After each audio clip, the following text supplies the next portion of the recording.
سلام سلام. شما هم اول فکر کردین این کیک تولده؟ امروز اومدم با آموزش این اولویه که مخصوص تولد و مهمونی هاست. سیب زمینی های پخته شده رو حسابی پوره میکنیم. تخم مرغای آبپز شدهمون رو زرده و سفیدش رو از هم جدا میکنیم. سفیده ها رنده میشن داخل سیب زمینی. مرغایی که با زردچوبه و پیاز آبپز کردیم ریشیش میکنیم و به موادمون اضافه میکنیم.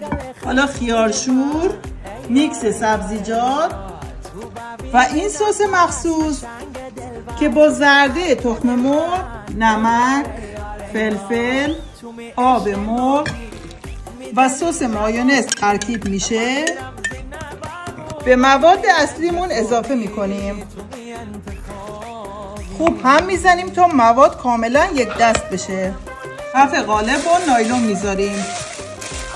مواد آماده شده رو میریزیم کف قالب و حسابی فیکسش میکنیم. میره تو فریزر. بعد نیم ساعت اینجوری از قالب جداش میکنیم. حالا با سس مایونز تزیینش میکنیم.